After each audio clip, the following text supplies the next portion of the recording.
I know that many of you are not satisfied with the results they got in the previous exam, Schools of Linguistics. But I would like to tell you that I am not satisfied with the results either. It's been really disappointing to see that hundreds of students cannot really write correct paragraphs and correct sentences. That's just disappointing. You are in S5. If you cannot write a correct sentence and a correct paragraph, then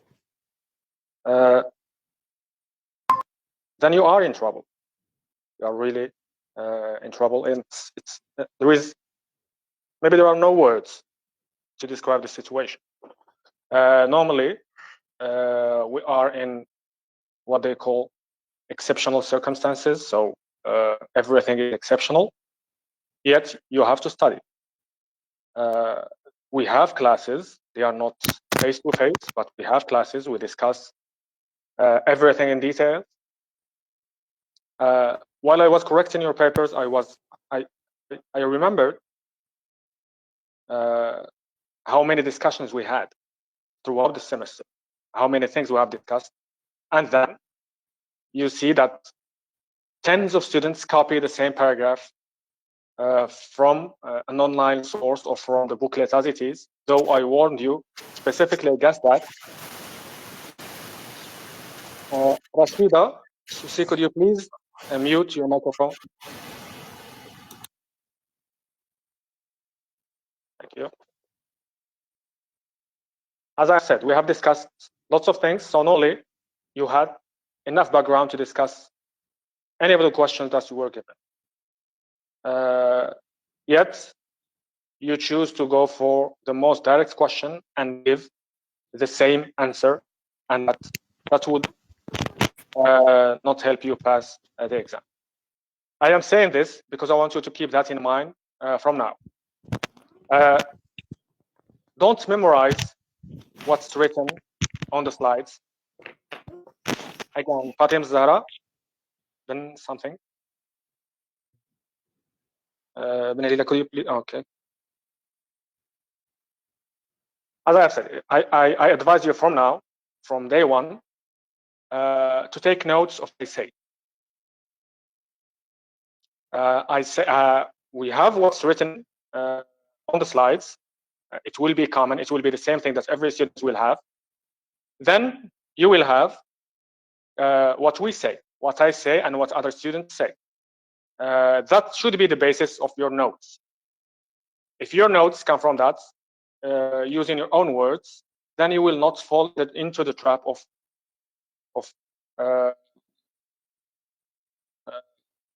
giving the same answer in the final exam. So as I have said, take notes. From now, I will not send you the slides this time because I think sending you the slides has caused maybe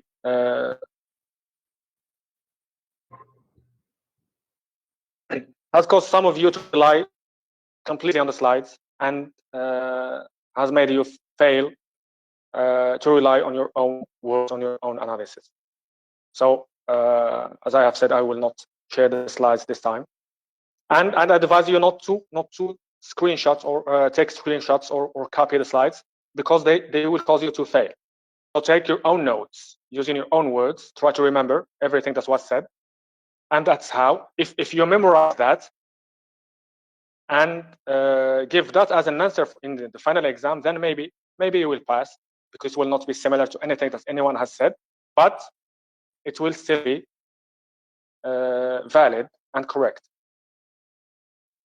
The irony is that some students have even sent the same emails, copied emails from each other to complain. So even the emails that were sent to complain were copied, and that's really another level of disappointment. So I am saying this because I want you to understand my perspective. I try to care about learning. I will say that I get paid, so I don't care. I do care, I try to help you learn a couple of things. At least I can. I do my best with what we have. I try to teach you a couple of things, but I expect the minimum in the final exam.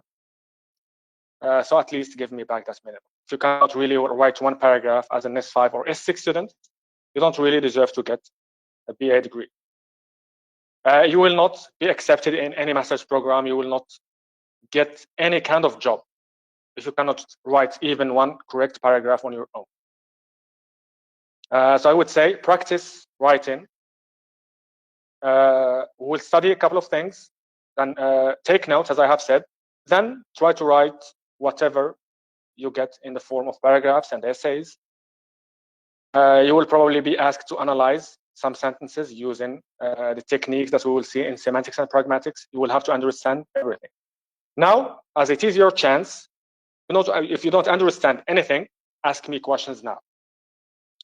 So before any class ends, I would like everyone to understand everything that's said. If everything is clear in your head, then you will not normally have problems in the final exam. So don't be silent the whole time. Raise your hands. I will give you the floor to ask any kind of question. Normally, I think I have been teaching some of you for, I think, 5 semesters before. Yes. Yeah, Yes, so that's Professor, from S1. Yes, from S1. So, and yet the problem is that I have been talking to, I would say, 20 students. I don't know the rest. I have never talked to any of the rest. So if I keep talking to 20 students for 5 semesters, that's for me, from my perspective, it justifies the fact that only a minority passes and the majority fails. I don't want the majority. You have seen the numbers of students attending classes, either in presence, face-to-face, or online. It's always less than 20%. So if 20% pass and 80% fail, it's understandable for me. But sometimes it's difficult to see those who are present and fail. So if you are here, at least seize the opportunity to ask questions. So whatever you think is not clear enough, you can ask me, and I will have to repeat it until it makes sense to you. Maybe I will repeat it. Maybe I will ask other students to repeat it. So maybe if my way of explaining will not be enough, so another students can explain it. And I hope that will help you understand everything. As I have said, if you understand everything, normally no question will be difficult on the day of the exam. One final thing, I've caught some students cheating on the day of the exam. Initially, I respect every one of you. But when I catch you cheating, that's when you have lost all my respect. If I catch you in the act, or if I see that your paper is completely or mainly similar to other papers or to something that we have in the booklet or something that I find online, then I don't sympathize with you, and I just make sure you will fail. So please try to avoid cheating on exams. I know that's not something that I even need to say, but please keep that in mind. So let's start with semantics and pragmatics. We have seen a couple of things about semantics. I think last year we didn't really discuss pragmatics. So I would like to begin now, and I would like to ask you the first question: what is the difference between semantics and pragmatics?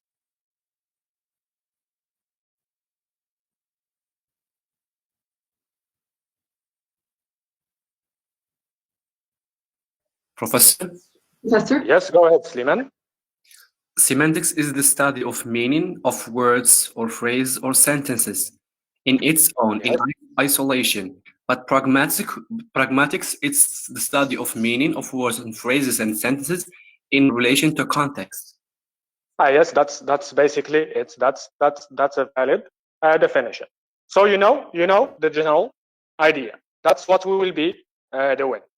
we'll be dealing with semantics. We'll be explaining sentences as they are in isolation, in the abstract form.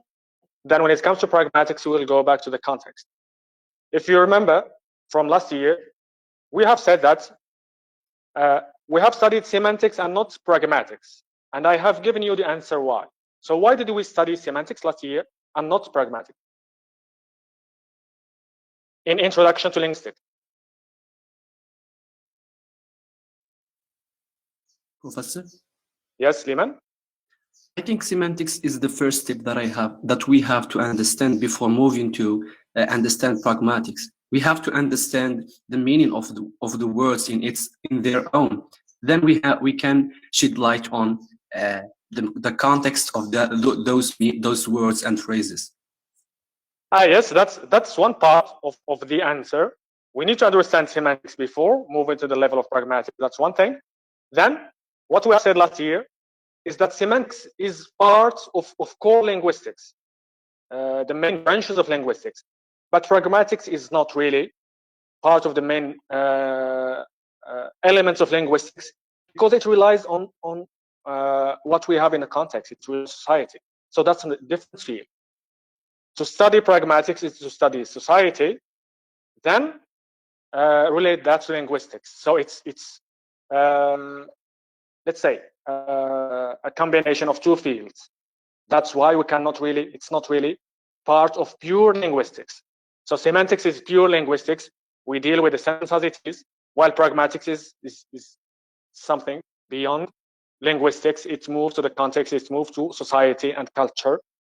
And we'll see how society and culture will come into play when it comes to pragmatics. So let's start with the first question.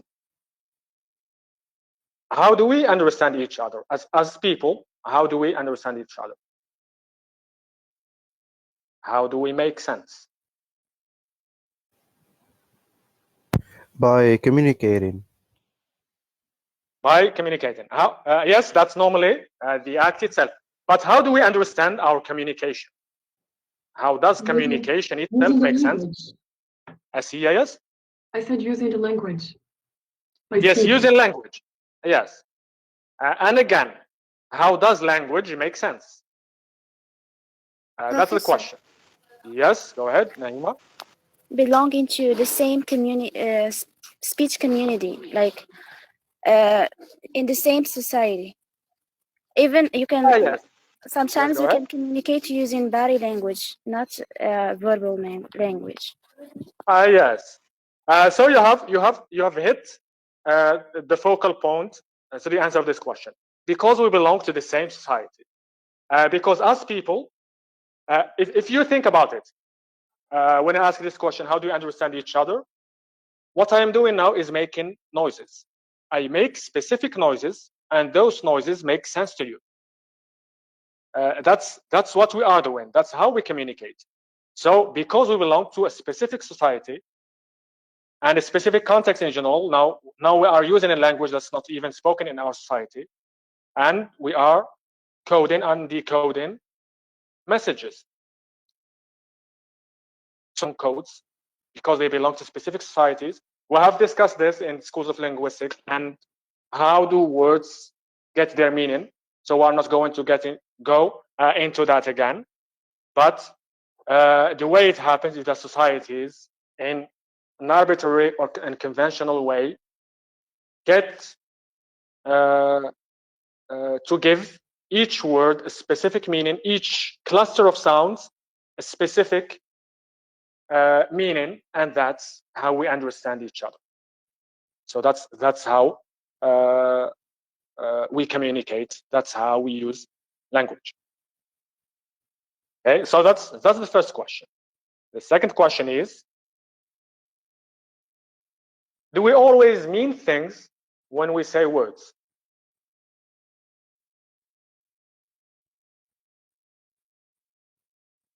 Can we say words that don't mean things? Not always, because it depends on the context. Yes, it depends on the context. Yes, can you think of an example?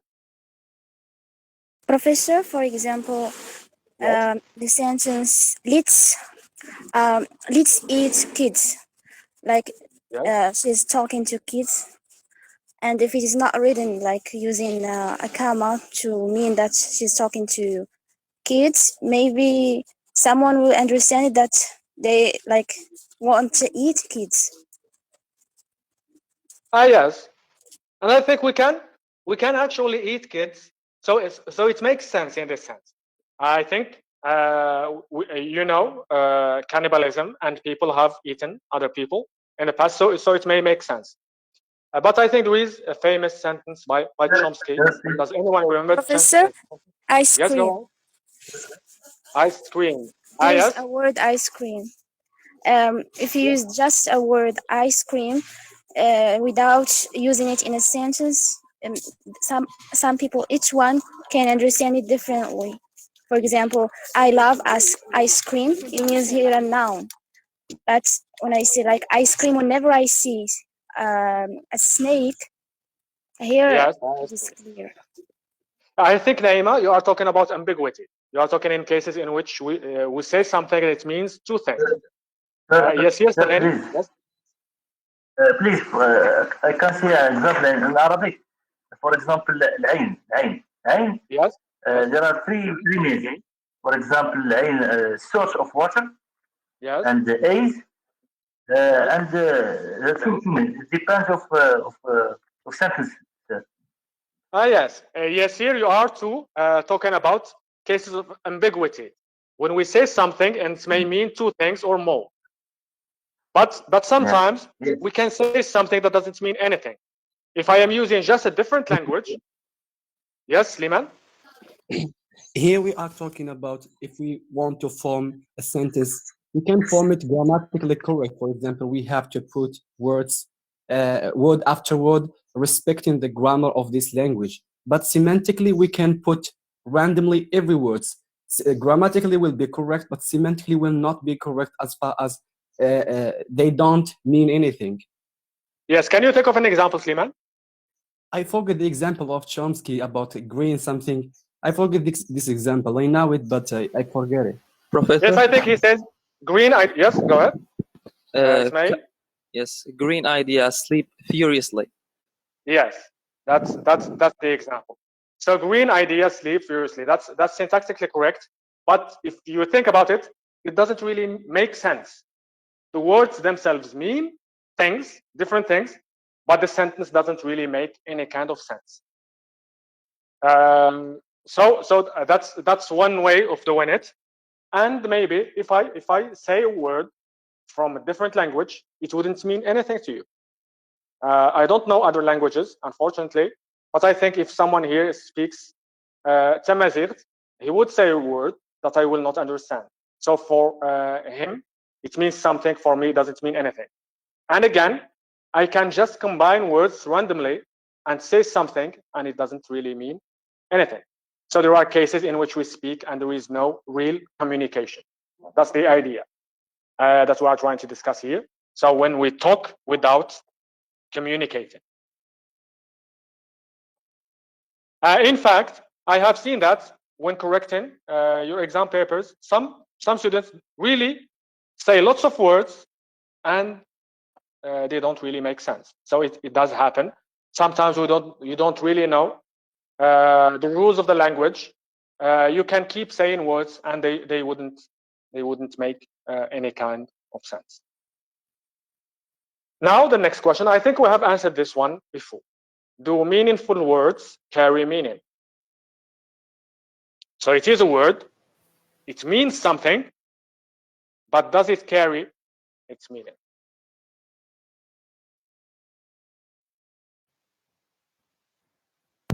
It depends on the context of the phrase.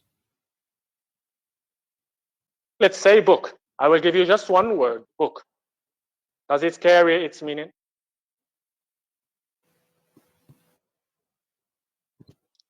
I will explain what I mean by carrying its meaning. We have seen it before. So does the word itself carry that meaning? So do the sounds of the word carry the meaning themselves. So if I say, for instance, big, so if ba and e and ga are different sounds, so do they carry the meaning themselves? And we have Professor? seen that. Yes, Latifa? Yes. I think don't carry the meaning because of the arbitrariness of the language. Yes, that's exactly the answer. So we have talked about the idea of the arbitrariness of language. They don't carry meaning because language is arbitrary. So the sounds themselves and the words themselves have nothing to do with the meaning. Normally, that takes us back to the first question. It's society that gives its word and its combination of sounds its meaning. So they don't carry the meaning themselves. If you say book to someone who has never spoken English, it means nothing to them. It means a sound. It's just a couple of sounds that don't mean anything. So that's basically the idea. It doesn't really carry the meaning. If it carries the meaning, people from different languages will understand. We have said this before. We'll only have one language if each word carries the meaning itself. So they don't carry the meaning. That's why we have different languages. Okay.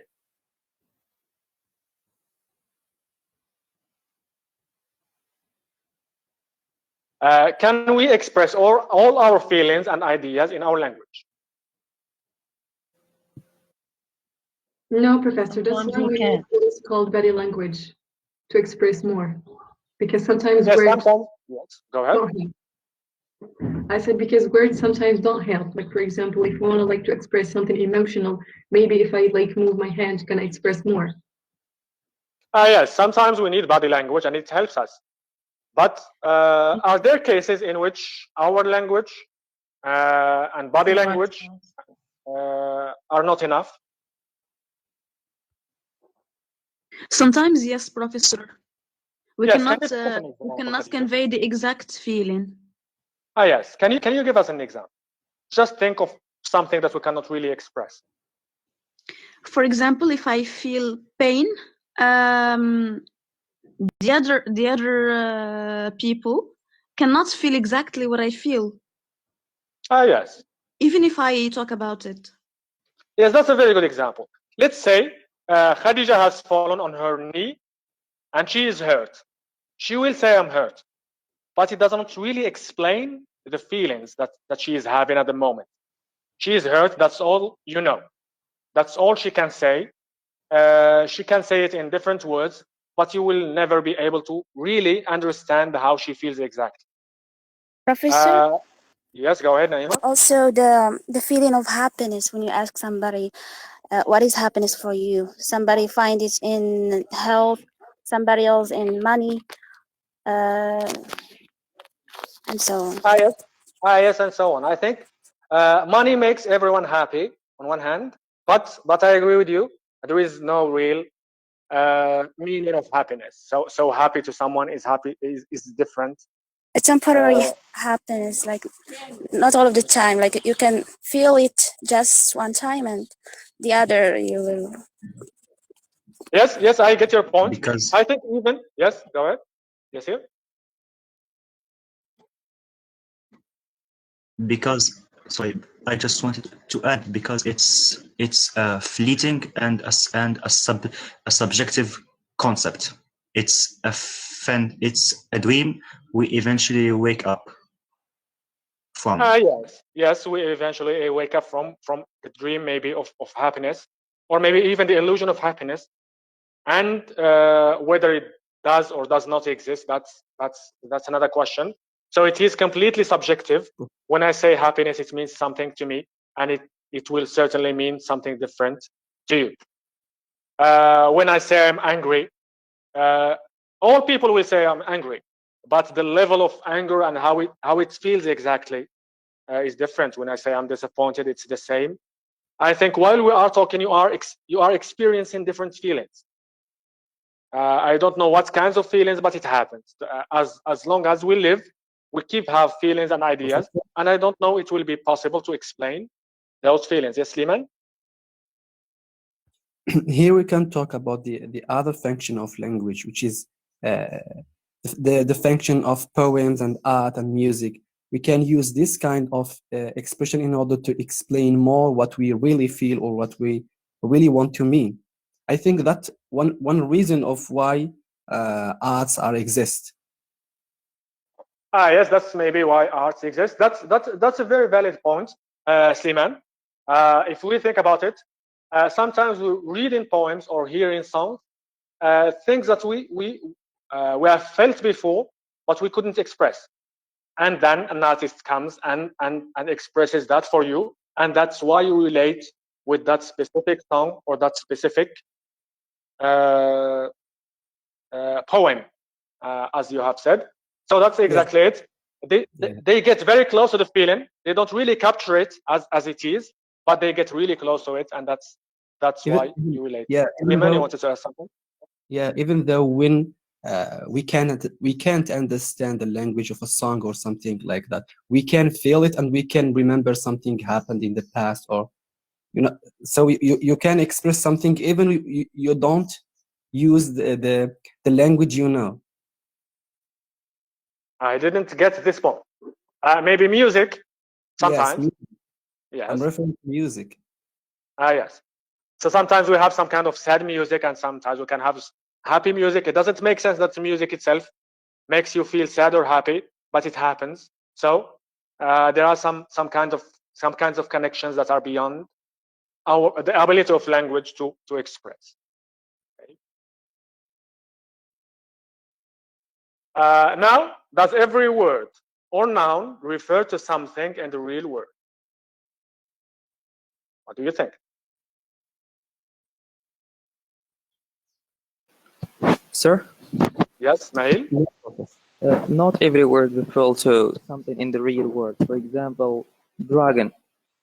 Yes, that's a valid example. So when we say dragon, for instance, it doesn't refer to anything in the real world. We all know what it means. So it means something, but it doesn't really exist in the real world. We have said happiness. We can say an idea. We know what an idea is, but we can never really find an idea in the real world. So that's the idea. Words can mean things without really existing, without really referring to something. Remember that word refer, because we will use it a lot. It is only abstract words. Yes, there are lots of abstract words, and there are words of fiction, things that don't really exist, but we give them names. We don't know if they exist or not, like dragons. I think they probably did not exist ever, but we still have them. I think we have some kind of unicorn that will fly over rainbows. We have seen it in cartoons, but it doesn't really exist in reality, and so on. So can we say that the meaning of a sentence equals the meanings of the words it contains?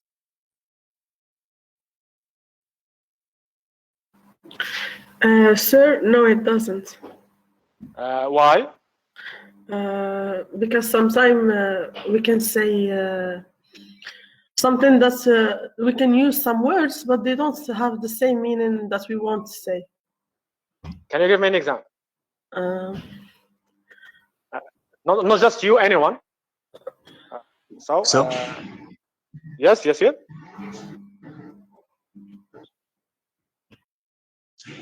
For example, the word can, the word itself can have one of two meaning, but the sentence dictates which meaning we will take from the word. For example, I can play soccer. I ate a can of beans. The sentence dictates which meaning of the word we understood. Yes, that makes sense. Yes, here, but that's not exactly what we are talking about here. Here again, you have talked about a case of ambiguity, so it can mean one or two things. Yes, Ismail. When we say it rains cats and dogs, so the word cats and dogs, it doesn't mean the things. It means something else. Yes. So when we say it's raining cats and dogs, so the meaning of the words themselves, cats and dogs, have nothing to do with the meaning. It is raining heavily. So that's what we are talking about here. So normally in language, it happens in this way. The meanings of words, we add the meanings of words to each other and they give us the meaning of a sentence. That's how it works. But we have exceptions, and Ismail has just given us a very good example of an exception. So the meanings of the words he has used have nothing to do with the meaning of the sentence that we get. So it basically happens with idiomatic expressions, and it can also happen with metaphors, for instance, or similes. I think we have seen that before. Can you think of an example?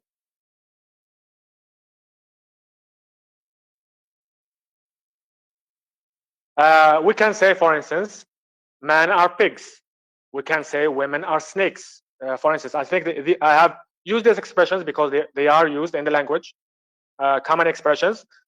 It doesn't really mean that men are real pigs, and it doesn't really mean that women are real snakes, but we are just referring to some similarities in some sorts of behaviors sometimes. And it depends on the culture, it depends on the society. So we may use words that don't really mean a thing. We can say that someone is a lion, and he's not really a lion, but he acts in a specific way.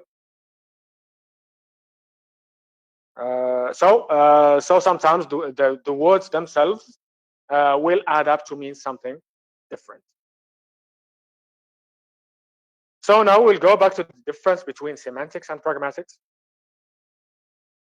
I have decided to start with this instead of starting with the first chapter first, because I thought maybe it will be a good idea to have some general notions. As I have said, I hope you are taking notes and not just listening and looking. So take notes because it will help you develop your writing skills in a sense. So as I have said, I have decided to go through the notions that we are going to be using first, then start with the first chapter, and in that way, maybe it will be easier for you to grasp things that you have heard more than once. So semantics is not specifically about, let's say, defining words. That's not what we are going to be doing in semantics. We'll not be defining words. What we will be doing is explicating or explaining the knowledge of any speaker of a language. So it's about the knowledge of the speakers of the language, which allows them to communicate facts, feelings, intentions, and products of the imagination to other speakers and to understand what they communicate to him or her. So it's about the knowledge that we have as speakers of a language that allows us to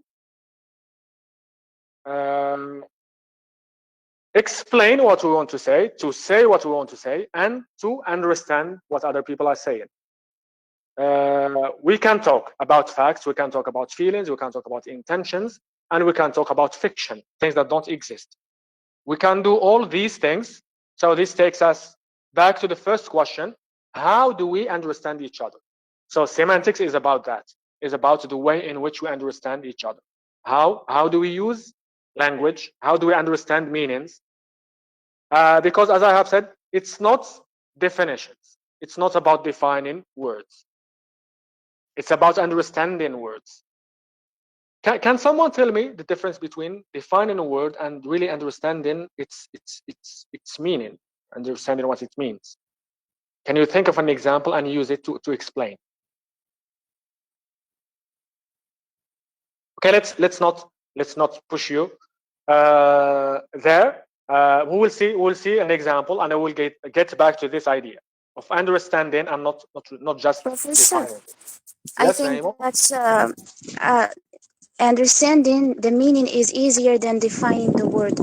For example, like the word love or any other word. Anyone knows the meaning, but it is difficult for anybody to give. Like they can, like if you ask somebody, will give you a definition, and another one will give you another and completely different one, a definition. Yes. And somebody else cannot or could not define the word. Yes, I think that's a very good challenge at this level. You have given us a word, and you say that we all understand the word, but it's difficult to define. So if we all understand the word, normally it has some characteristics, some features that make it understandable to everyone. If that's the case, so what we will be doing in semantics is to try to divide it into its components, the component meanings. So one word means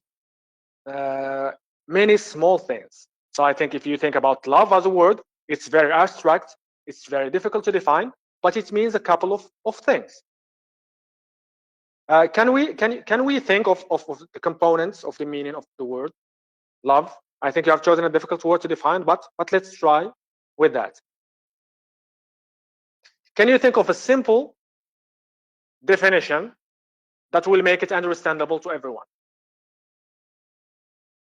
So love is first, we will say that it is a feeling. Normally we will, yes, Muhammad, someone raised his hand. Yes, it is. First thing, first Yes. feature, it is a feeling. Yes, it is a feeling. Yes, so it is a feeling. Then, positive or negative? Positive. Positive. Yes, it is a positive feeling. Yes. As you can see, we can start from here and think about the components of the meaning. So it is a feeling. It is positive. What else? Can you think of another feature? Something that we Love can could add? be between two people, like a mother or a son or a husband, and also it could be between something, like for example, not really a person. Maybe for example, I love something, a flower or something. So it could be between two people or between something not like really a person. Yes. So that's. Hello, sir. Yes, Abdullah.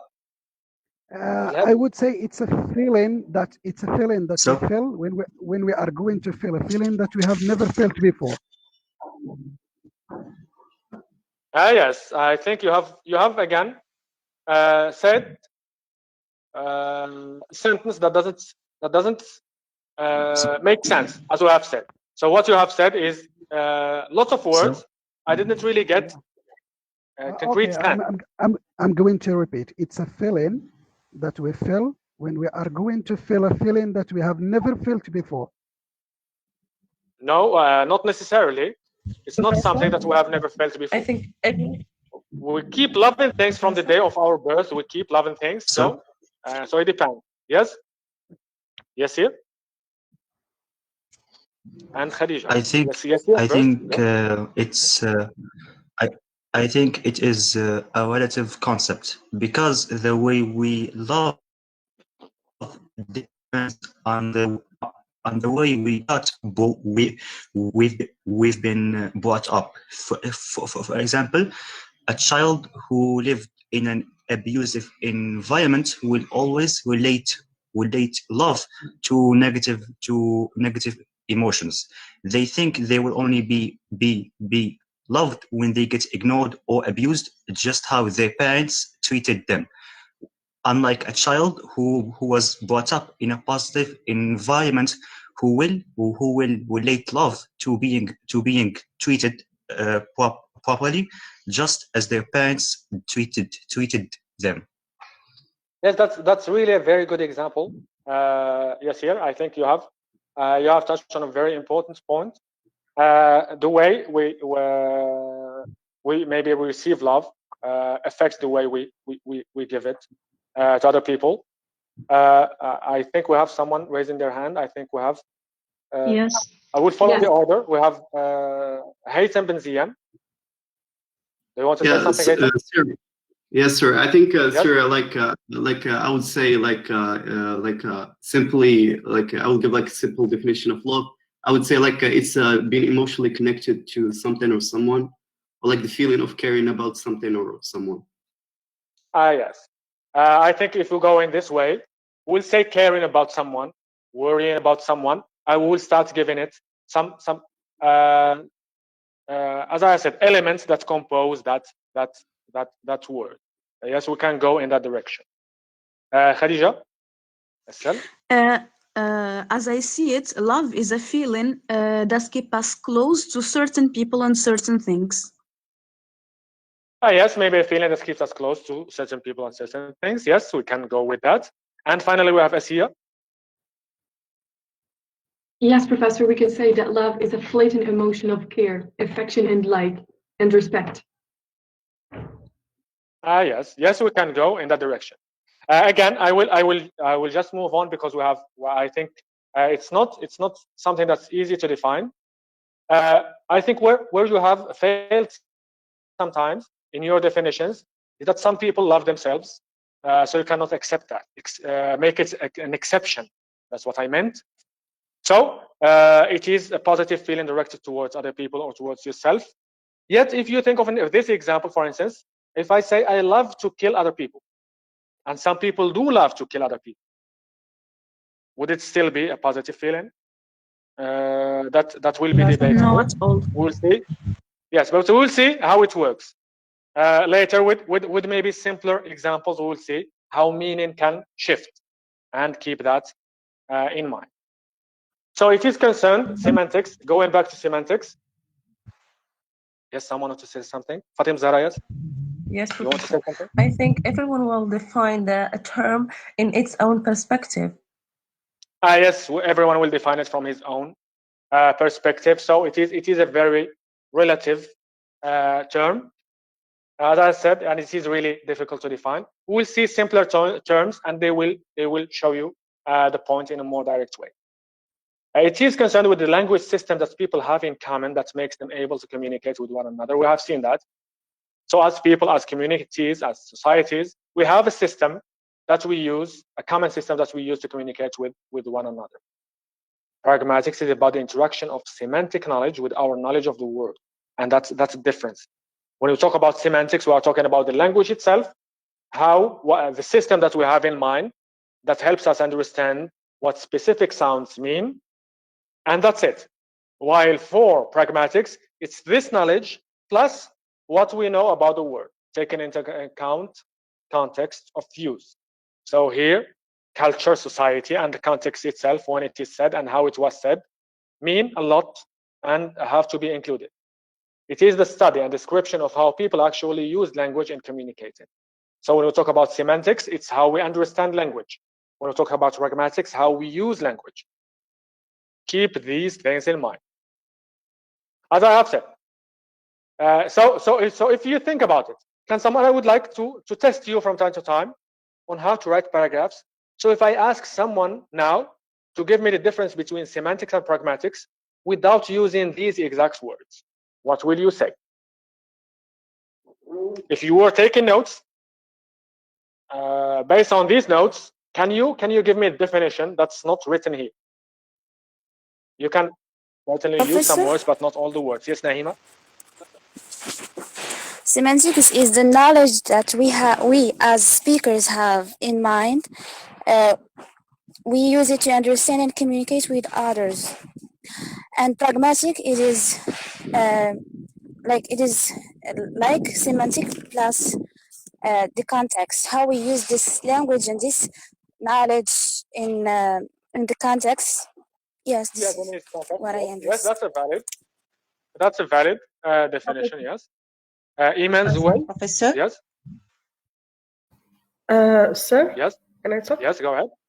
Semantic is understanding the word, and it's about the way we understand each other and how we use those words. And pragmatic is mixing semantics and our knowledge of the word. Yes, that's also another way of defining it, and it's a very good way of doing it. Yes. Next one is Hussein Blalat, and he will be the last one.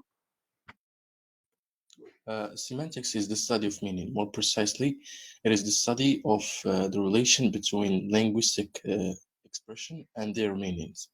Linguistic what? Linguistic expressions. Expressions, yes. Pragmatics is the study of context. More precisely, it is the study of the way context can influence our understanding of linguistic utterances. Yes, that's a very good way of defining this term. Professor. That's a good way to conclude. Professor. Yes, go ahead. Can we relate semantic with the competence and pragmatic with the performance? It occurred to me while I was talking, but I didn't want to take you back to those terms because some students overuse them and have overused them in previous paragraphs. That's why I avoided talking about them. So let's keep a new terminology, a new way of expressing things, because I think some students were really affected negatively by some terms that they have grasped, and they just kept using them in every context. Okay, Professor. Okay, Yes, Professor. thank you. Yeah. So utterances and sentences. What's the difference between the two? What is the difference between an utterance and a sentence?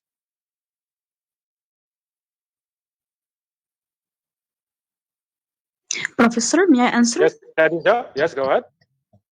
When we say an utterance, we are talking about something that we say, something we utter. It can be a sentence, it can be a word, or anything else. But when we say a sentence, we are talking about an organized sentence that is composed of a subject, object, subject, verb, object. If I say I speak Arabic, is it a sentence or an utterance? It's a sentence, and it's an utterance since we've uttered it. Yes, that's very correct. Sentence is misspelled there. I will have to Professor, correct it later. can we Yes? say that a sentence can be uttered or written, but utterance can be only expressed, spoken? Yes, I think it depends. The utterance will be debatable because sometimes if you write a letter maybe to someone, can we consider it a sentence or an utterance? I have written it down in a specific context. Then am I talking about an utterance or am I talking about a sentence? That will be something to discuss. Okay. So now let's move. It's basically what you have said. So let's see difference. Each utterance is unique, having been produced by a particular sender in a specific situation. They are not talking about it's being oral or written, but it is. For instance, when you send a text message to someone now, it can be considered an utterance because it is said in specific context. It means something different, and it can be used in a different context, and it will mean something different. So it is an utterance when you are chatting, for instance, with someone. So each utterance is unique, having been produced by a particular sender in a specific situation. It is unique, it is specific utterance. They are physical events, and we know that events are ephemeral. They end after they happen. So they happen and they end. So they die on the wind. An utterance, as soon as you say it, it ends. It has its effects at the moment when you say it, and then it dies, it ends there. So if I say, I speak Arabic, I speak Arabic, I speak Arabic, I have produced the same sentence, but 3 utterances. Okay? Each one was produced and died. Then I move to the next one. And then the sentence is the abstract linguistic object on which an utterance is based. So the linguistic elements that I use to build my utterances. That's sentence. The word abstract will be very important in our discussion. So keep it in mind. Are we clear so far? Is something confusing so far? If not, we'll have to move, but I'm just to check. Everything is clear. Yes, thank you. Professor, so let's move. Yes, go ahead, Asiya. Really get the meaning between the difference between them. I mean, I know what they mean, but the difference I don't know. Like, what's different? Okay, so let's finish the definition of a sentence, and maybe it will become clearer. If it's not, we'll come back to your question. Okay, thank you. Yes, Iman, do you want to say something? Yes, I want to answer the girl who talked right now. I think that the difference between the sentence and the utterance can form a sentence, but we can't say that sentence can form a utterance. You cannot say that. We can use a chain of utterance, different utterance to form one sentence. But if we say it's not vice versa. That's what I want to say. No, I think it's the opposite. I think we can use the same sentence to produce different utterances. So as I have said, the example, I speak English. This is the abstract sentence. So I have used some kind of linguistic rules, as they said here. I put together some words using grammatical rules, and they will give me my sentence. So I speak Arabic. I have used the words of English to subject, verb, object, and I have given a specific tense. So these are grammatical elements that I use to compose this sentence. It is abstract. Then each time I say it, it's a different utterance. So I am using the same element, but I am uttering them differently. If you want to understand, let's maybe to make it easier. Let's see if we have the example here. Okay, let's think of another example to show you the difference. Think of a sentence that means two things. Can you think of a sentence that means two things? Let's say someone has given a very wrong answer, and I say you are very smart. Normally, you are very smart means something specific, but it depends on the context. Maybe I am using it sarcastically. Maybe I really mean that answer was very smart. Maybe not. So it is the same. When it comes to the sentence, it is the same sentence. But when it comes to the utterance itself, it can mean two different things. But if we analyze the sentence itself, if I say this is a very smart answer, it means only one thing as a sentence. But when we talk about the utterance, we talk about different contexts, and then it can mean different things. Okay, Naima? I just want to give an example like thank you. You can mean two things, like when somebody done something wrong with you, you can say thank you. Yes. And you can thank somebody for doing something for you.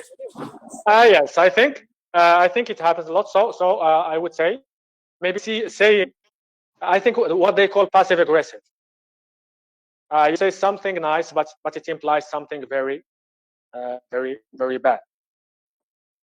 So I hope you understand now the difference between sentences and utterances. So a sentence normally means one thing, contains specific meaning, but it can be uttered in different contexts to mean different things.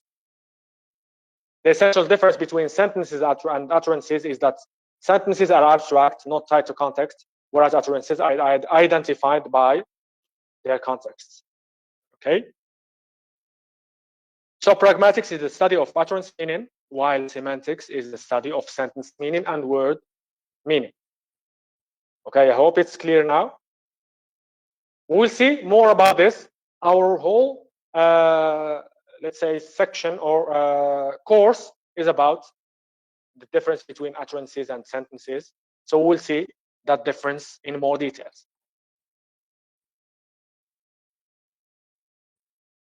Expressions. Now that's something that I don't expect you to know. Let's just see the definition. So an expression is any meaningful language unit or sequence of meaningful units from a sentence down. So by an expression, I can mean a sentence or anything less than a sentence. That's an expression. I am giving you this term because we will use it. We'll have expression meaning and we will have utterance meaning. So an expression is a sentence or anything less than a sentence. Because I think I remember an example before.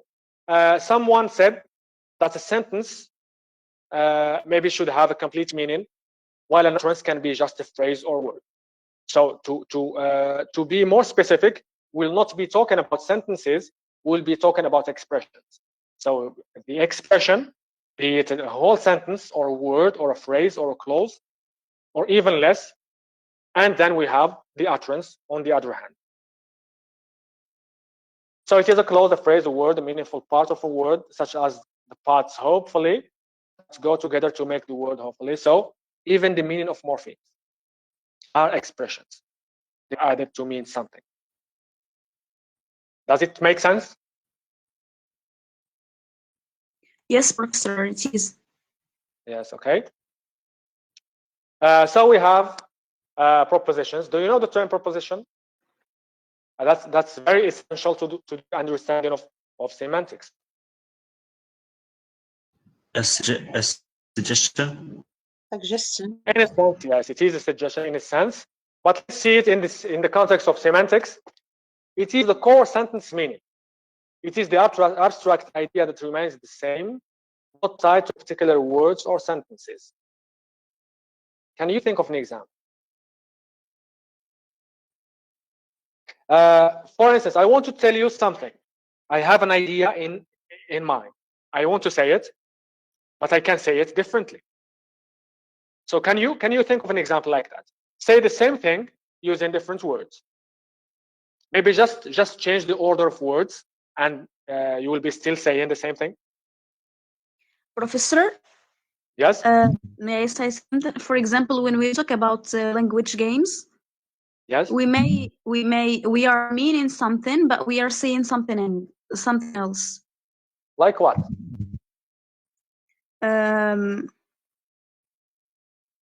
For example, in the last semester in S5 in sociolinguistics, we had an example. We were talking about argot in a certain place, and when they say women, they refer to men. Everything refers to exactly the opposite thing. Yes, we can have it. Yes, that's a very good example. Yes, and I think you can also remember from sociolinguistics. Sometimes when they choose to substitute the first letter of a word with another one and move it to the final position. So sometimes they focus on just change letters. But I will give you maybe Professor, can I give an example? Yes, go ahead. Because he is sick, he is not going to school today, or he is sick today because no. I'm sorry. Yes, I get the point. I get the point, Naima. So because he is sick, he's not going to school today, or he's not going to school today because he is sick. So we have said two different things, but it's the same idea. It's the same proposition. It's the core meaning remains the same, though we have two different sentences. That's a proposition, and that's exactly what we'll be dealing with when we talk about sentences. Instead of using sentences, we'll be talking about proposition. Keep that in mind. I will show you an example. This we can say sharks hunt seals. Okay? And we can say seals are hunted by sharks. Two different sentences, but still the same meaning. Do we agree so far? Yes, sir, we agree. Okay. We can also say seals are prey to sharks. So we have removed the word hunted and replaced it by another word that means normally the opposite. So if you are hunted by someone, you are prey to that one, then we can use a different word and we still have the same preposition. When you think about it, the idea is still the same.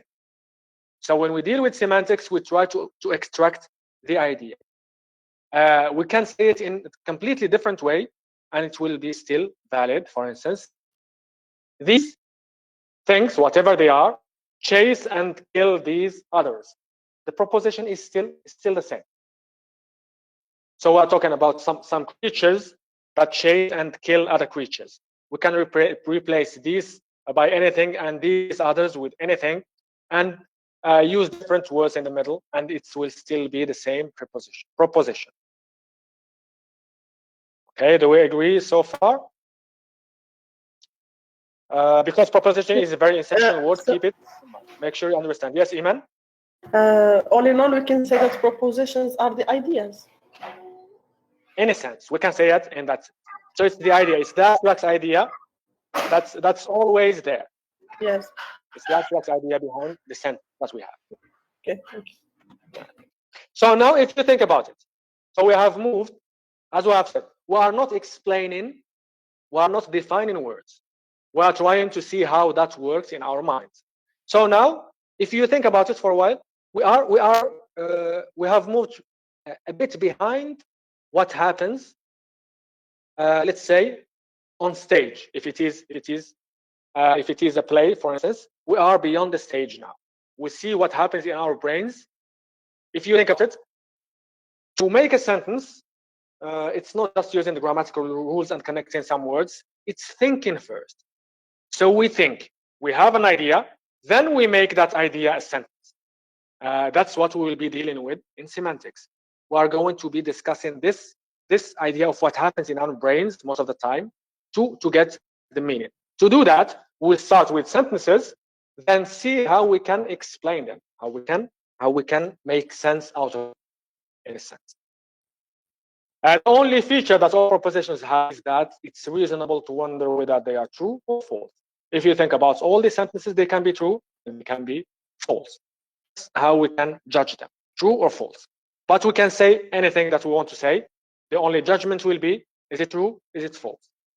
We can say, for instance, chairs eats books. For instance, it is a proposition. I have an idea in my mind when I said it, but it's not true in these conditions. If I say, for instance, the dog told me a very funny story. Normally, it is not true in most contexts, but it can be true in some contexts. I think, has any one of you seen Family Guy, for instance? In Family Guy, they have a dog called Brian, and it's very alive and tells stories. It can tell funny stories. So in that context, in that cartoon, it is a true statement. Okay.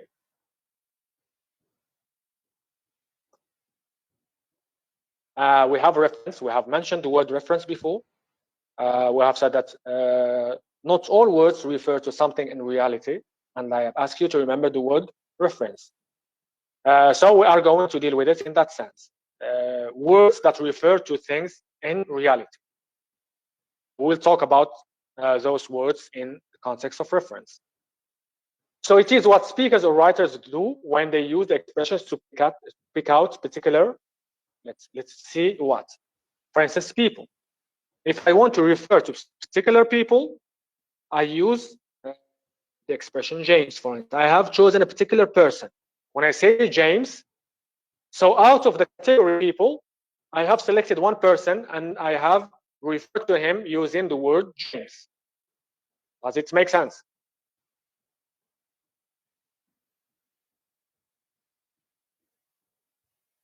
Have I moved too fast? Yes, sir, it does. Yes, it does. Okay. Sometimes to refer to things. Yes, Karima? No? Nothing, thank you. I said yes, it's clear. It's clear, okay. So, as I have said, when we say the book, for instance, the word the book, we use it to refer to one of the things. Imagine how many things exist in the word, and we specify using these sounds, and we will specify one thing of all the things that exist in the universe. So that's the importance of reference. To times, to places, that corner, for instance, or to event. This whole expression refers to one event, her birthday party. I say 3 words and they refer to one specific thing. Or ideas, the plan we were told about. For instance, the plan we were told about, it looks like it is a phrase, and it means something, one idea. When I say the plan we were told about, it refers to one thing in your head. So something that we were told about. Let me, as I remember many of your paragraphs, can we consider this a sentence? The plan we were told about, is it a sentence? No, the phrase. No, it's a fragment. It's just a phrase. What does it need to be a sentence?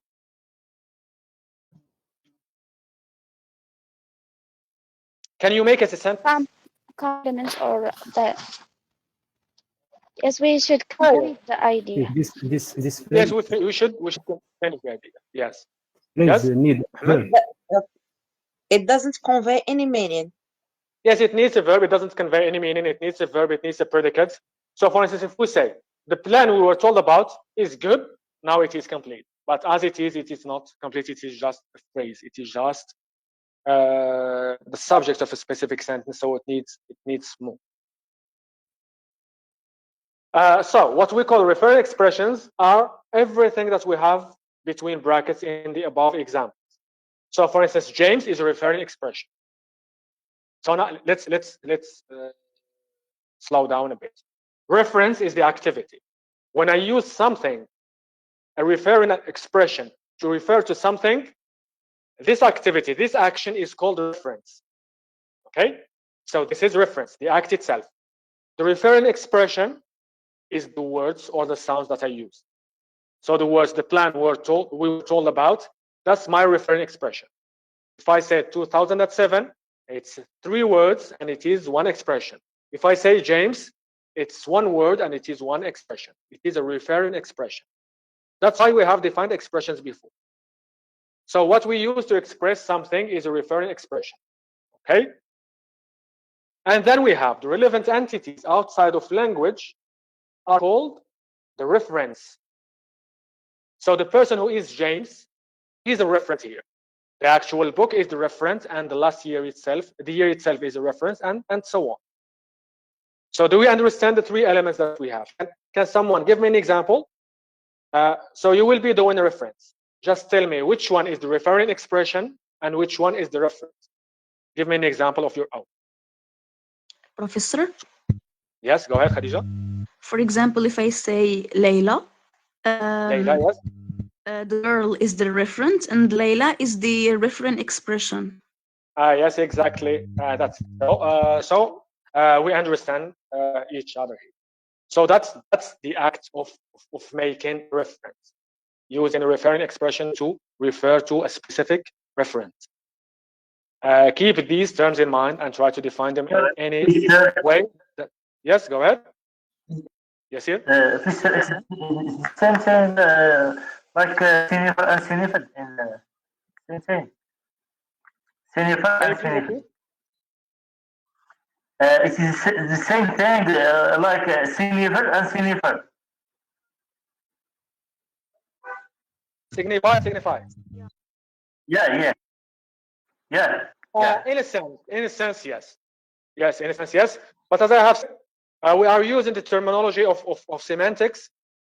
So now they are a bit different because sometimes it refers to something that exists in reality. Sometimes it refers to something in fiction. As I have said, it can refer to an idea. It can refer to an event. So let's keep using the terminology semantics, but it's a very similar idea. Yes. So Yes. The other yes. Let's go ahead. Can we make the reference more?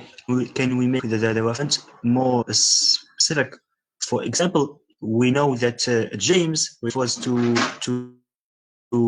people, but that James refers to men or to common names for white American men instead of just say people. Can we make it more specific? Yes, I think you see that's an interesting point. I have talked about a cartoon called Family Guy, and I have talked about Brian. If you hear Brian, you will think of a name of a white person, but in this case, it is a dog. A dog. Yes. So I think we keep the reference as broad as possible, but again as specific as possible. We can say male name. It's not necessarily a white person, but normally, usually, it is probably a name of a white person, probably, but not necessarily. Okay, so that will be the difference. We'll say it's a male person, but I think sometimes we'll have some confusion in some specific names. We don't really know if it is a name of a male or a female. I think we have a couple of names in Arabic. Yes. Because in some comedy scenarios, right? There's a guy who is interested in a girl, and the girl tells him she has a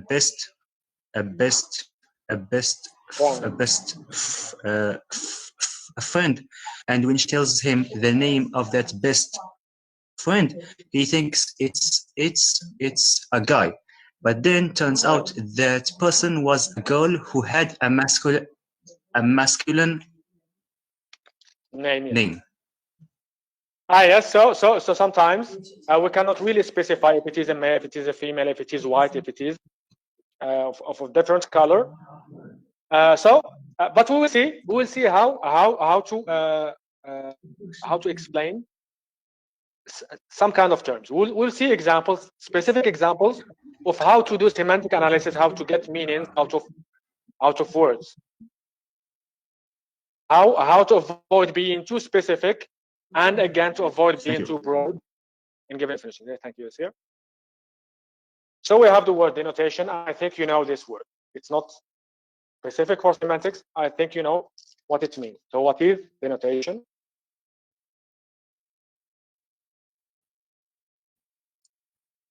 Sir? Yes, Ismail. It is the literal meaning of something. Yes, as simple as that. It is the literal meaning of something. Here it is defined as a big class of things in semantics. A big class of things. Let's see. For instance, the word dog, it has a certain denotation. So when you think about it in general, in terms of dictionaries, denotation is the exact meaning of something, the literal meaning of something. When it comes to semantics, now we move a step further. When we say the word dog, and if it is a big class of things, now start thinking of a dog differently. When we say dog, I think you all understand me and move on without really thinking a lot about it. But now think about it. When I say dog, what do I mean specifically? Do I mean the same thing that you mean? Sir? Yes, go ahead, Ismail. When we say dog, we mean it's a kind of animal. It has 4 legs and a tail. Yes, that can be a cat.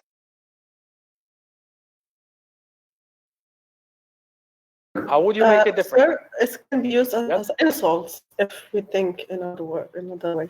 And yes, we can say that a person is a dog, yes, and it means something different, yes. Professor, for example, if someone is nicknamed a dog, when you hear the word dog, you imagine the person that you know whose nickname is a dog.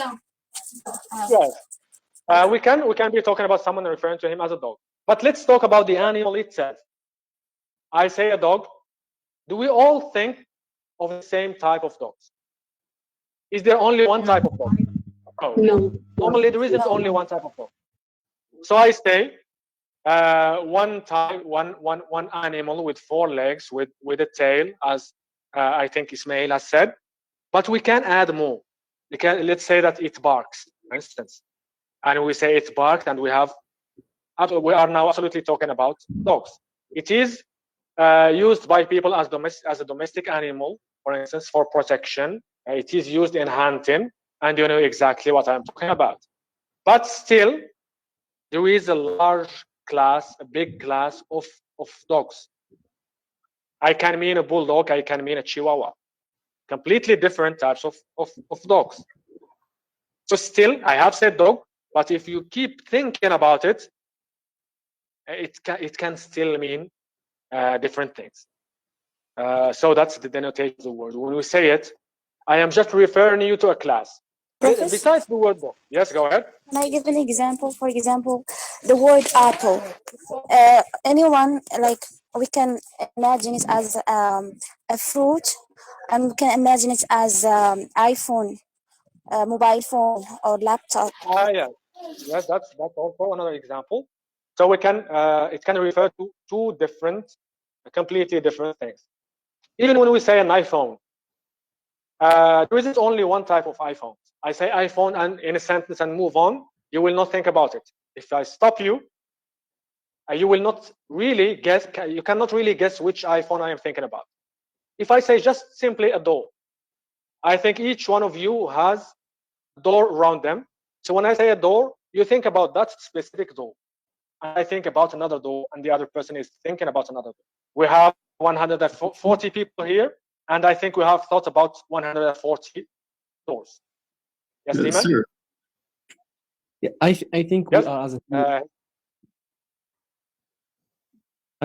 I think as we are a human being, we have this ability to form what is called in Arabic. I don't know the name in English, but I heard this word in Arabic, المفاهيم الكلية. Our mind's able to form this kind of concepts depending on the characteristics of the thing. For example, for example, me, I have an image of a dog, but yes. It is not a clear image.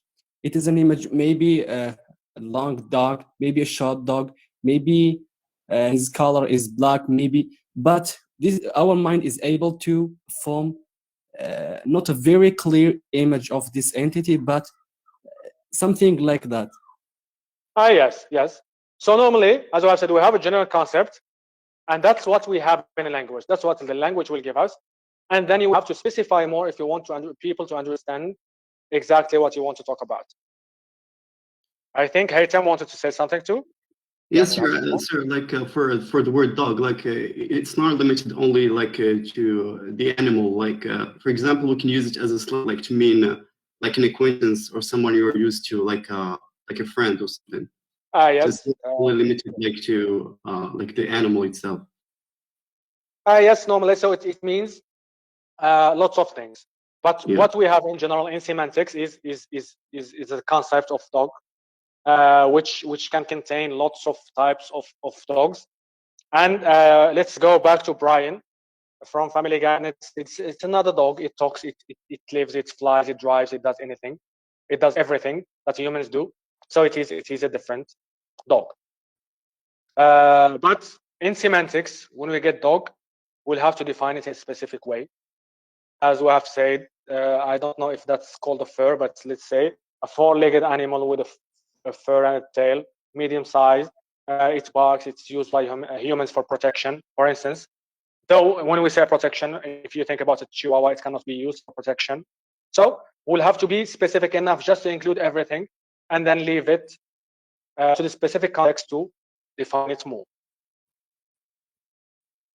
The possibility of entering into, so when we say denotation is the possibility of entering into numerous referring expressions.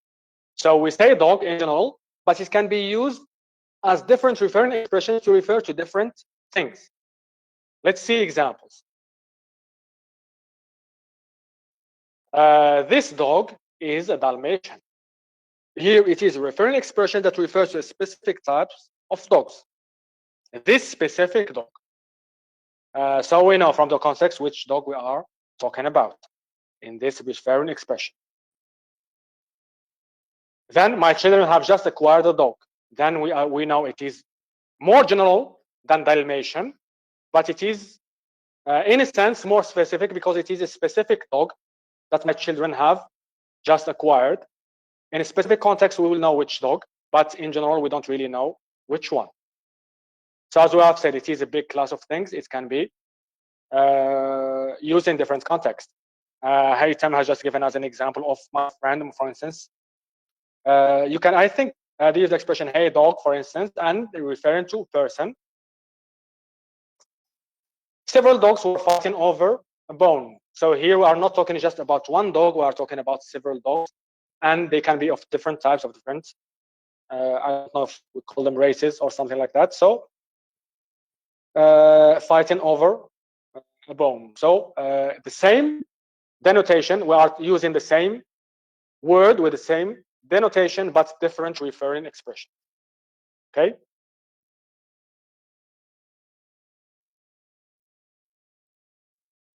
And then we have connotation. Professor? Yes, go ahead. It's the positive or negative emotions associated with the word, how the word makes you feel. Yes, that's a very specific and very correct definition.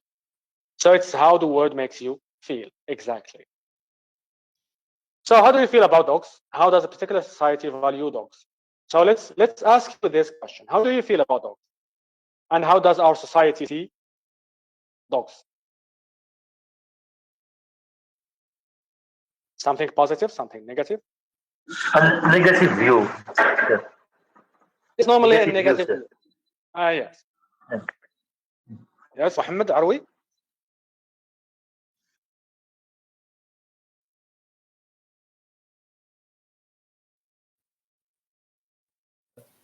As my friend said, no, but not always. Sometimes we can describe the dog as a good behavior. Yes. When we refer to loyalty, yes, we can say that someone has a loyalty of a dog, and it can be a very positive thing. So it depends on the context. I think if you think about shepherds, for instance, they use dogs for protection against wolves. In our society, I think when you think about a wolf, you think about something positive, something strong, something mysterious. So saying that someone is a wolf is something somehow positive. But for those people, a wolf is something negative, and the dog is the opposite, is the savior in that context. Then dog will be positive in that specific society for that particular group of people. So the effective related to emotions. It's not effective with E, it's effective with A. It's the affective or emotional associations it elicits. So it makes you get, which clearly need not be the same for all people who know and use the word. So we'll all be using the same word, but all having it with different connotations.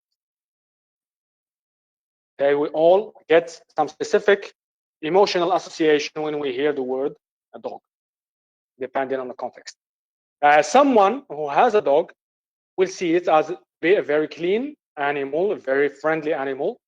Someone who doesn't have it maybe can think of germs and dirt and things that troubles that can cause it. Some people see it as a danger. Some people are just scared of dogs. So it depends on the person. A denotation identifies the central aspects of a word meaning, which everybody generally agrees about. So the denotation is what we agree about. Here, we'll have to eliminate some of the examples you have provided before. So when we say dog, we'll not talk about Brian. We'll not talk about your friend that can be called dog. We'll not talk about anything except the animal. So we all agree that a dog is an animal. That's a denotation. While the connotation is all the other possibilities. The personal aspects of meaning, the emotional associations that the word rouses. Okay, do you see the difference now between the two?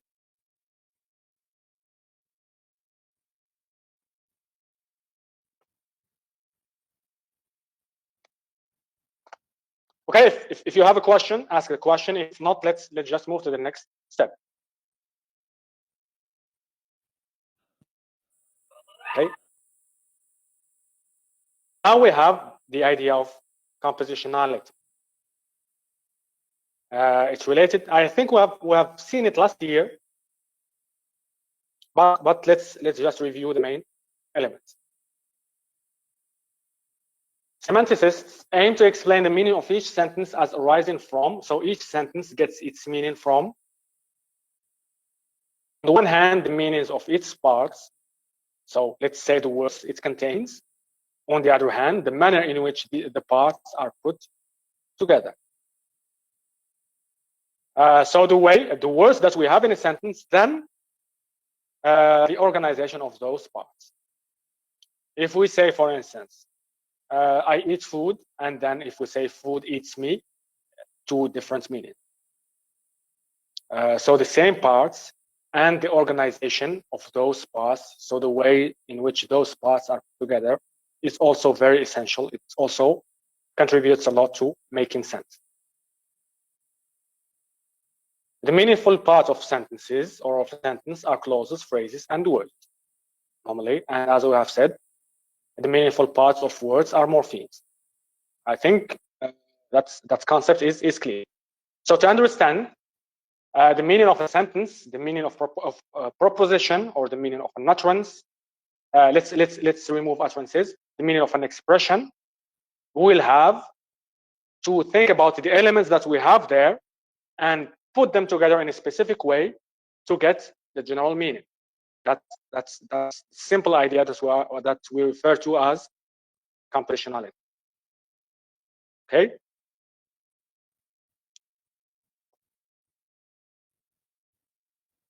Pragmatics, on the other hand, so different from semantics, as we have said. A crucial basis for making pragmatic inferences is the contrast between what might have been uttered and what actually was uttered. Can someone give me an example?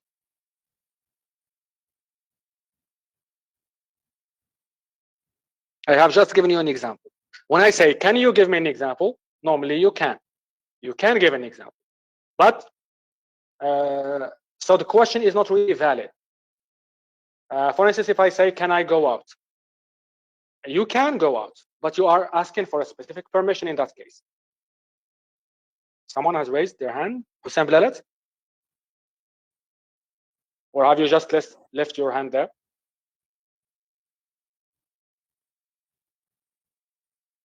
Okay, can you think of an example? We want to say something, but we say something different, but the listener will understand what we want you to say. So here we are talking about a difference between, or contrast, sorry, contrast between what might have been uttered and what was actually uttered. Let's see if we have examples here.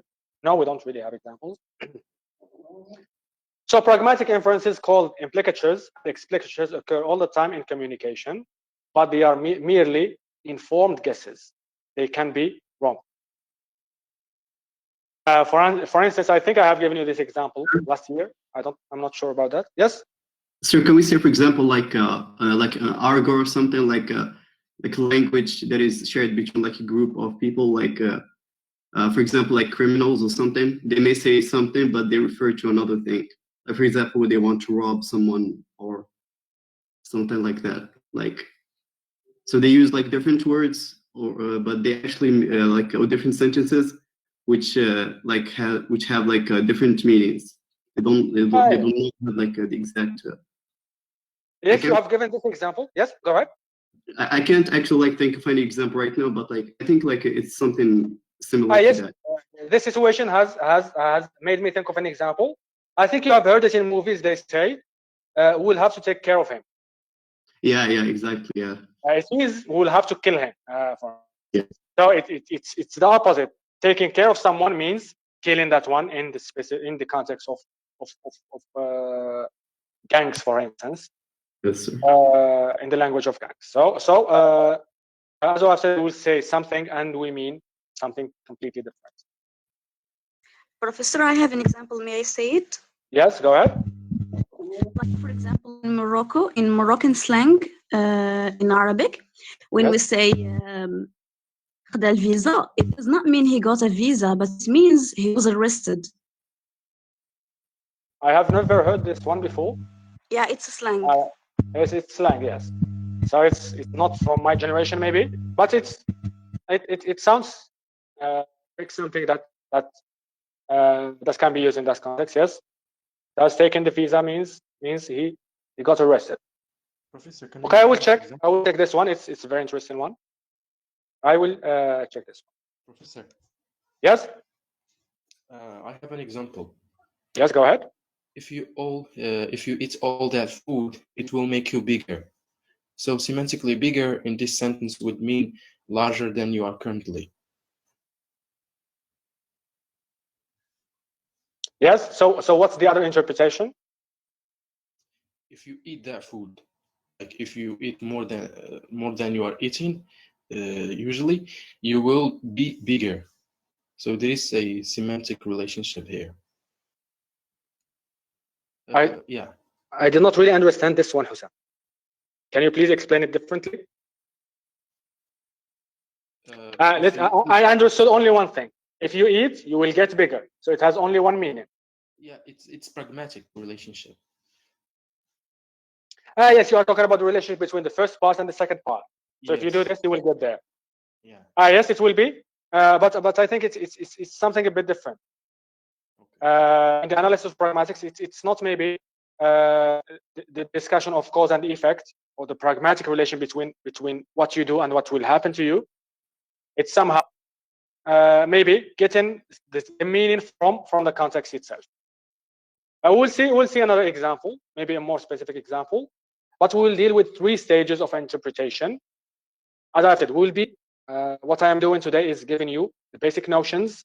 Keep these notions in mind so that we will proceed in a clear way in the future. So we have the literal meaning, the semantics of sentences in the abstract. So that's the first part. We just try to, for instance, if you see dog, what does dog refer to? It refers to an animal with this and that and that, and that's it. So the literal meaning, that's the first stage. Then we have explicature, the pragmatics of reference and disambiguation. For instance, if I say, I have a dog, what does I refer to? For instance, I have given you money. What does you refer to? For instance, so explicature is related to pragmatics and to reference. What does everything refer to specifically? So we are going to be more specific in this case. Then we have another stage, which is implicature or hints. To see an example, each stage is built on the previous one. So you cannot get to one stage without moving through the previous one. So let's see an example. What was the accommodation like on the work camp? So people went camping somewhere and they had to stay somewhere. That's what we mean by accommodation, so place where you stayed. So what was it like? Did you like it or didn't you like it? So that's the question. The answer is, it was okay. So what do you think? Did the person like it or not?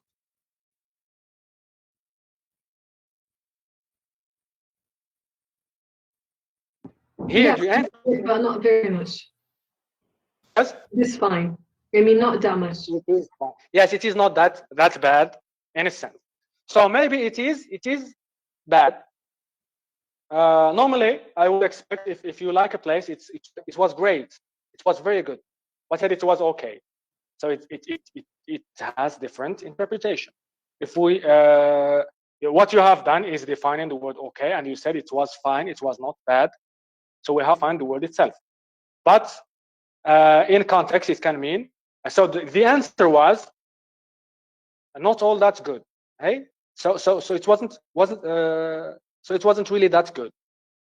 So what the person understood is that maybe it wasn't really that good. It was bad, but maybe not that bad. So it's in between. It's not very bad, and it's not very good. So we can understand it differently. Yes.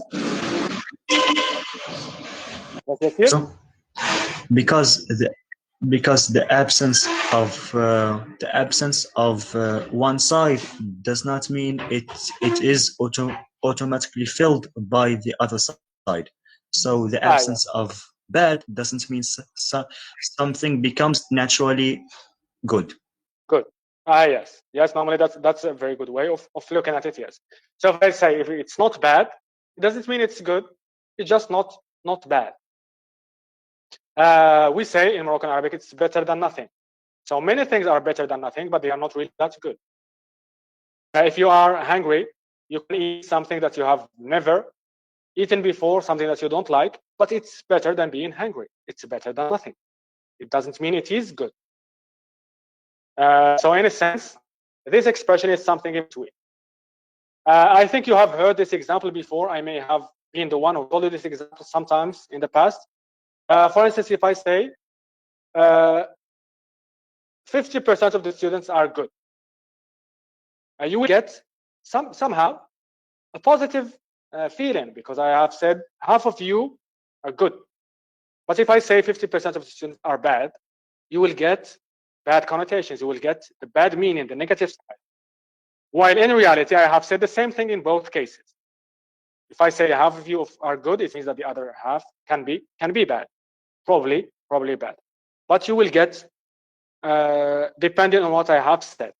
So it can mean different things. Anyway, we have literal meaning.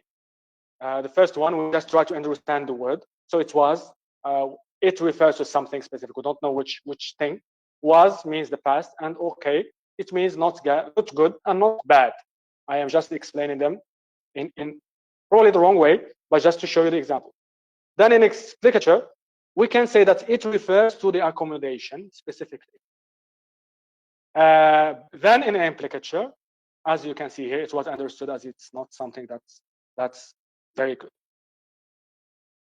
So these are the 3 levels of stages or of interpretation. Now we'll have to start with the first chapter. I don't know if we have enough time to do that. I plan to go through these. I think you have a class with Professor Smirko at 12:30. Yes. Yeah. Yes, Professor. Yeah. So we'll keep going until 12, and then I will let you have 30 minutes of rest so that you can start with the next class. So we'll stop at 12, but we'll keep moving.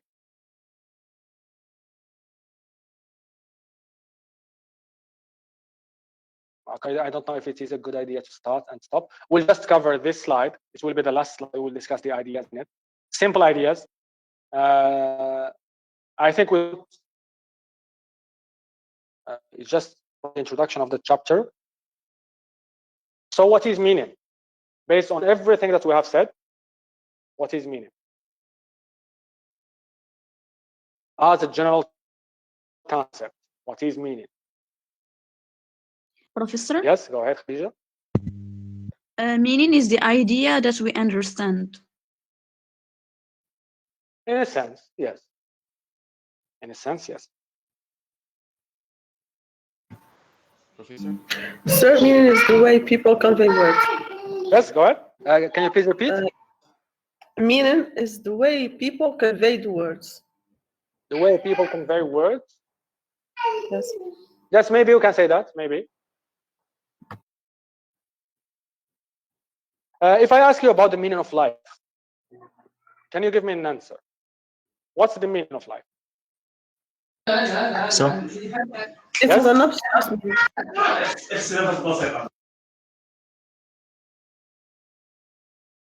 It's relative. It is? Relative.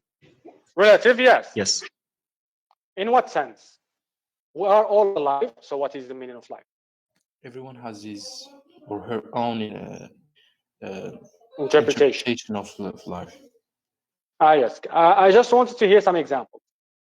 How do you see life? We are still alive. We are still breathing. We're still contacting people. So as long as we breathe, we wake up, then we are alive. So maybe a scientific definition, yes. Yes, here?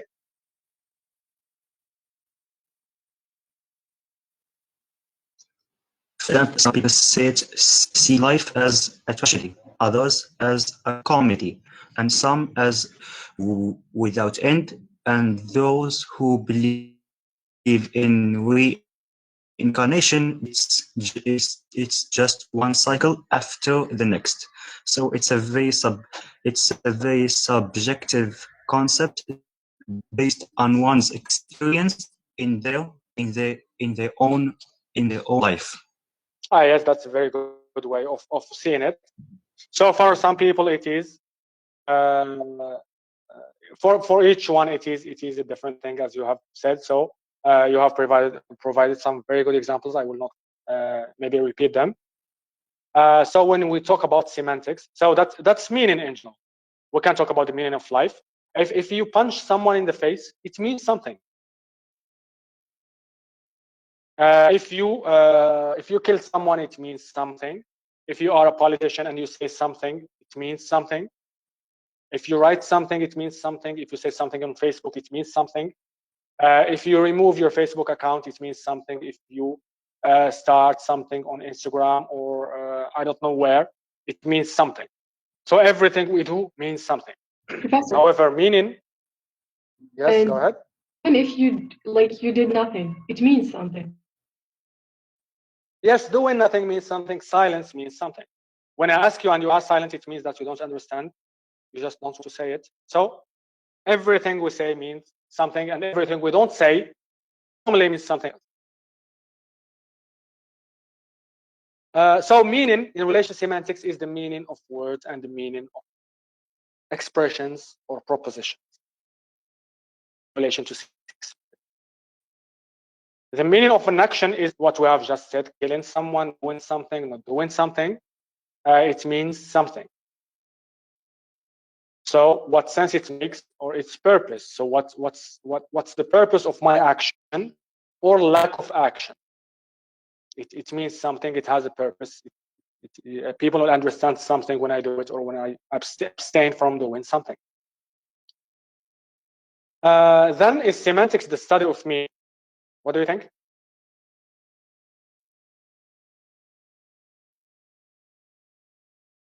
Semantics is exclusively concerned with the meaning of linguistic entities.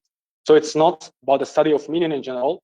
It's the study of the meanings of linguistic entities. That's what we have just said. Not the meaning of actions or phenomena, but the meanings of except utterances. That's an exception. So an utterance is an event. It's an action, but it is related somehow to the understanding of the meaning of linguistic entities. Okay.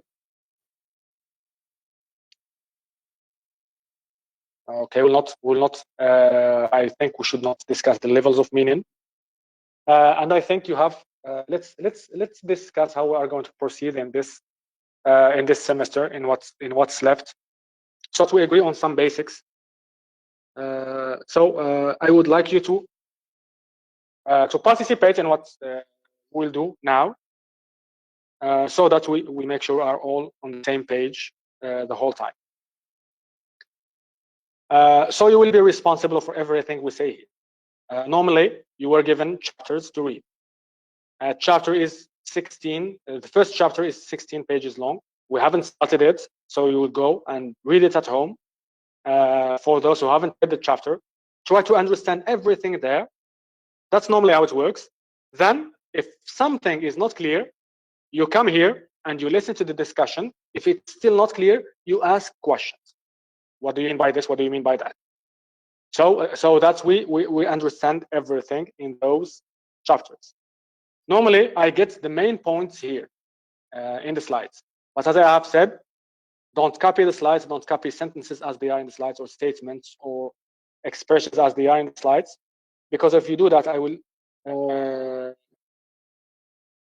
see you as someone who cheated. So please, I am repeating this because that's the reason why many of you have failed in schools of linguistics. They keep copying sentences as they are. So don't do that this time. As I have said, take your own notes, write things in your own words, and don't even share it with your classmates. Because if I find 10 or 20 people writing the same thing, it just rings a bell. You see it once, then you see it twice, then you see it the third time, and you remember that you have seen it. And I go back through the papers and I find it, and that's where I decided you will have to fail. Be unique in your analysis. I am not teaching this subject alone. I will be teaching it with Professor Berjawi. So probably we'll have a common exam. I want to give you a hint from now. You will probably find direct definition, and you will probably find a question that asks you to do some kind of thinking or some kind of analysis. I will be the one asking you to do some kind of analysis. So do that, answer my question, and you will have an advantage from the beginning. If you go for the definition, you can go for the definition. But I guarantee that the first mark will be 11 or something like that if you go for the definition. And you will get 11 or 12 only if it is in your own style and not similar to anything written by any other student. That's the only case in which you will get that 11 or 12. If you go for the analysis, I will tolerate mistakes.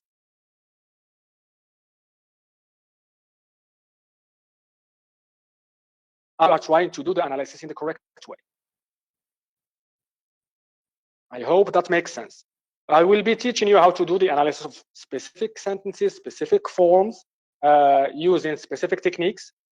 And I expect you to know how to do that. So the choice of the question will depend on whether or not you follow what we do here. Normally, we have 2 groups, and each group has 180 students. I think 180 students, yes, or 70. So normally we should have here 340 students or 360 students. What we have is 133 in the first session.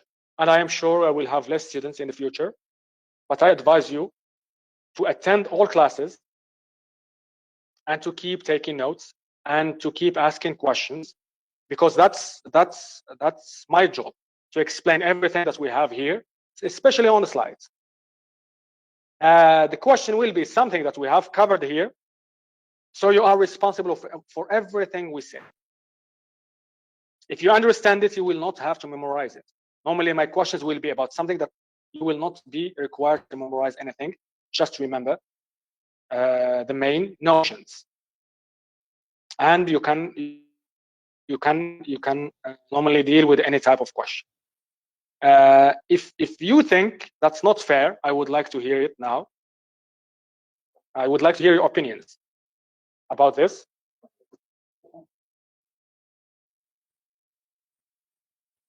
So your silence normally means something, as we have said. Professor, is it Yes, gonna be go like ahead. the same like other professor, which is Professor Borjawi, or like something different? What do you mean?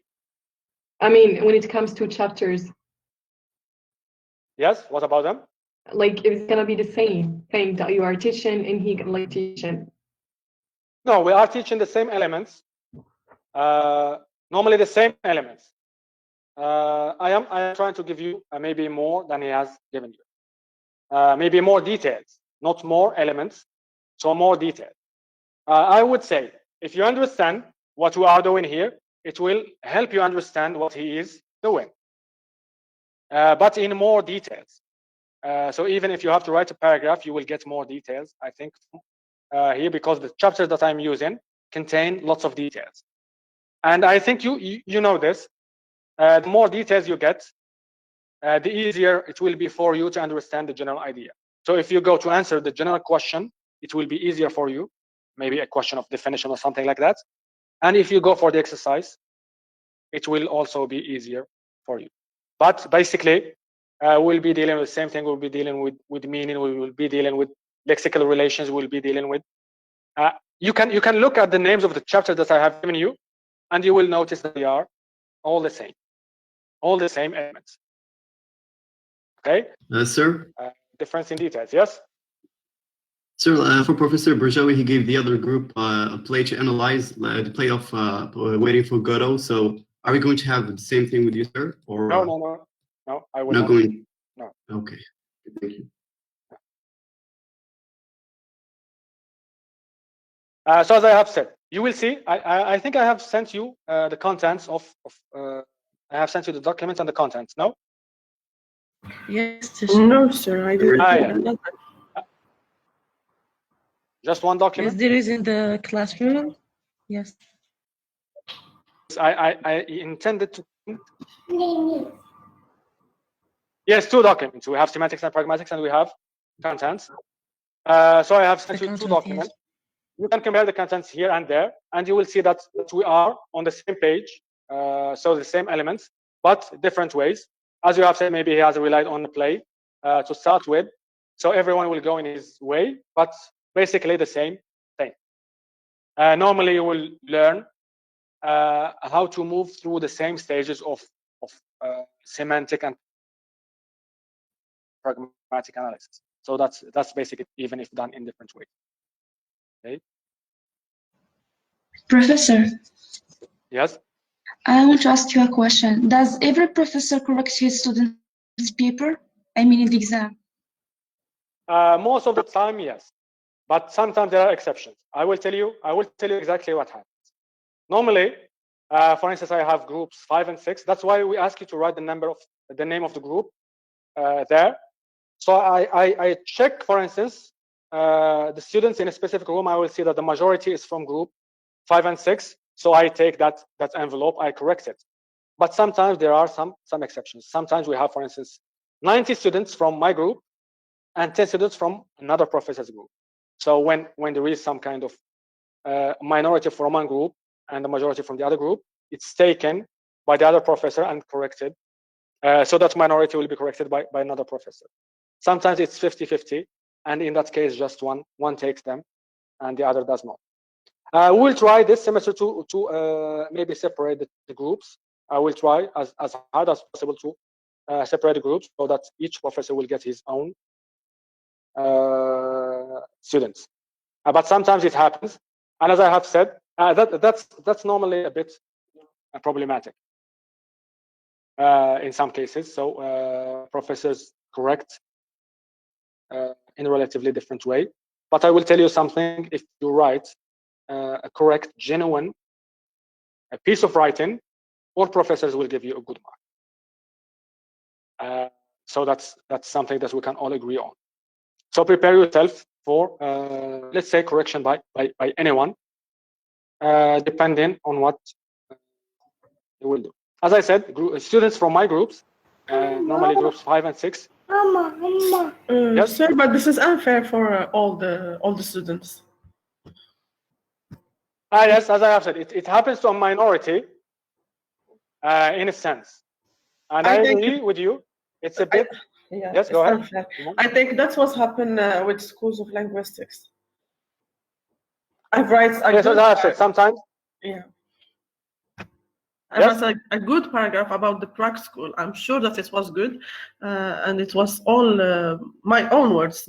I didn't copy any word of the internet or from the one that you send us, and I still didn't pass it. Sometimes it's I'm not sure about your specific case, but I would say sometimes it's about the quality of writing itself. No, so I'm maybe sure that it was good. I'm pretty sure that it was good. Because I will tell you something. We receive, as I have said, we receive lots of complaints from students. We do that, and sometimes the complaint itself contains mistakes. I know. I will tell you something. I am not sure about what happened in your specific case. I didn't answer the definitions. I only read the paragraph, and I'm sure it was good. And the paragraph deserves more than the one that paragraph alone. Yes. Yes. Okay, I got 8 on the paragraph, and I'm sure it was it was more than good. So 8 on the paragraph alone. Yes. Nothing in the definitions. No, nothing. So I think yes, it depends. But I think that will be somehow fair if you have answered the definitions. Normally, you will get another 6, and it will be 40. Yes. So if you think about it, it's not really that unfair in your case. But I think if there is some sort of I cannot really judge what I don't really know. Yes, yes. Yes. But I would say in your case, for instance, you have written a good paragraph that gives you 8. Yes. If you had just answered the definitions too, it will certainly be 14 or 13 at least. So part of it is on you, part of it is on. Yeah. With direct questions, I never answer the direct question, definitions, or when someone asks me to define something, I can't answer. But if I am asked to write something, it's easier for me. What we did, what I did personally, I would look at the paragraph and I will see if the definitions are good. I will use them to complete the mark of the student. But definitions should be good and should not be copied. In your case, you haven't even written definitions, but in many cases, I could see the same definition all over again. So as I said, it's a bit relative. In your case, you could have just be added the definitions, and they would have made guaranteed a good mark. Yes. Anyway, maybe good luck for next time. Yes, inshallah. Yes, and as I've said, we will see. I will talk to Professor Barjawi again next time we meet. I think we will meet soon, and we will see how to deal with the final exam. We will let you know before it ends what we are going to opt for. We will have mock exams. I will have mock exams with you, and when we have a mock exam, I hope you can really, let's say, worry about it and try to answer, give the best answers you can give, so that my feedback will help you. So I have done it many times before, and I rarely get more than 10 answers from the students. or 12 or 15 maybe maximum, while we have 700 students sometimes. So if I give you a mock exam, I expect you to try to answer. So I will evaluate you before the exam, and you will see my evaluation. You will see how I evaluate papers. So you will understand maybe my style of correction, so you know what to avoid in the future. That's why I used to give you assignments from time to time, but unfortunately, most of you just don't care about those. When any professor gives you an assignment and tells you he will correct it, seize that opportunity, do the exercise, answer the question or whatever you are given, not just in semantics, anywhere. And if he gives you feedback, you will really understand what he wants. And that's really important in university, understanding your professor, his way of thinking or her way of thinking, because that will affect your grade. So when you get that chance, seize the opportunity and try to learn from it. Okay, and try to practice learning practice writing as you proceed, because some of you, majority, let's say, suffer from huge problems with writing. Okay, I think that's it for this week. As I have said, I don't know whether we are going to. I think you have another class with Professor Smith on Saturday. I am thinking of doubling classes. I don't know if that works for you or not. It will be too much, I think. Doubling linguistics and doubling syntax and doubling semantics. I think it will be too much. So it will be just a matter of time.